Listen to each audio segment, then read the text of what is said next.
Сирена коротко взвизгнула, и сзади вспыхнули синие огни. «Прижимаемся!» — рявкнул голос из громкоговорителя. Старенький Ford Focus плавно ушел к обочине трассы недалеко от Оксфорда. В салоне повисла напряженная тишина.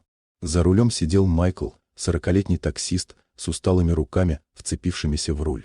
На заднем сиденье молча ехала женщина в простом темном пальто, Эмма Харрис. С виду обычная пассажирка, ничем не примечательная. Полицейская машина остановилась позади.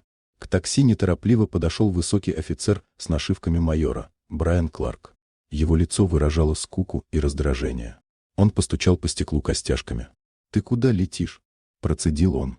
«Дорога тебе не гоночная трасса». Майкл поспешно опустил стекло. «Сэр, я ехал по правилам». «Молчать», – оборвал Кларк. «Документы на капот». «Быстро». Майкл вышел из машины. Его движения были резкими. Он уже понял, что разговор будет неприятным. «Что трясешься?» — усмехнулся майор. «Совесть нечистая?» «Нет, сэр, у меня все в порядке». Кларк демонстративно листал документы, хмыкая. «Таксист, значит. Любите вы тут гонять, а потом плакать. Думаешь, самый умный?» Он бросил документы обратно на капот. «Превышение. Штраф серьезный. Но я не нарушал», — тихо сказал Майкл. «У меня дети, я». «Мне плевать на твои сказки», — перебил офицер. «Ты кто вообще?» «Пыль на дороге. Захочу, пешком отсюда пойдешь». Второй полицейский хохотнул. «Или вообще машину заберем.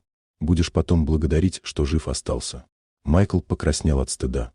Проезжающие машины притормаживали. Его унижали открыто, не стесняясь. «Может, договоримся?» — с кривой улыбкой сказал Кларк. «По-человечески. И поедешь дальше». Майкл опустил глаза. Руки дрожали. Все это время женщина на заднем сиденье молча наблюдала. Она видела, как полицейский давит, как ломает человека словами, как наслаждается своей властью. Кларк мельком заглянул в салон. «А это кто у тебя?» — кивнул он на пассажирку. «Молчаливая?» Эмма подняла глаза, но ничего не сказала. «Ладно», — усмехнулся майор. «Ее это не касается. Пусть сидит». Он снова повернулся к Майклу. «Последний раз спрашиваю. Платишь — едешь. Не платишь — оформляем так, что долго будешь вспоминать». Майкл сглотнул. Унижение давило сильнее страха. Он не знал, что женщина за его спиной — полковник внутренней безопасности, и что каждый его шаг, каждое слово майора уже стало началом конца для того, кто сейчас чувствовал себя хозяином дороги. А полицейские все еще думали, что перед ними обычный таксист и никому не нужный пассажир. И именно в этом была их роковая ошибка.